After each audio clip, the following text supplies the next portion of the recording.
Here's how to monitor a scrolling track using Runner Track. Most of the monitoring happens directly inside the Unity editor through the inspectors and built-in tools. Let's start with the track controller. In its inspector, the runtime status section gives you live information about the system.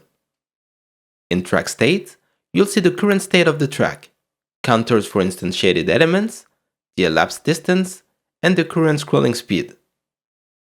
Right below that, the pooling state displays the state of every pool used by the system, including how many items are active or inactive.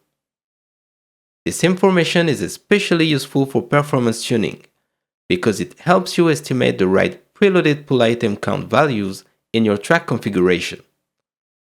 Also, if a pool behaves unexpectedly, you'll be able to notice it.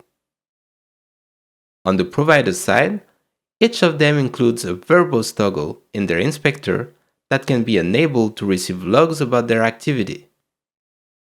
In the scene hierarchy, all instantiated track elements appear as children of the motion anchor under the track controller. If you select any of them, their inspector also includes a runtime status section that provides live information about that specific element. Ownership state shows the element instance ID, the instance ID of its owning tile, and the related GameObject references. And positioning state displays positional data. Finally, when in play mode, the track configuration editor automatically displays the first track configuration currently in use. This is especially useful when the configuration is loaded indirectly, for example through addressables, because you can still inspect its data, even if the asset isn't present locally.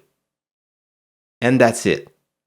Now that you know how to access live information about the track controller, its providers, and all instantiated elements, you know how to monitor a scrolling track using Runner Track.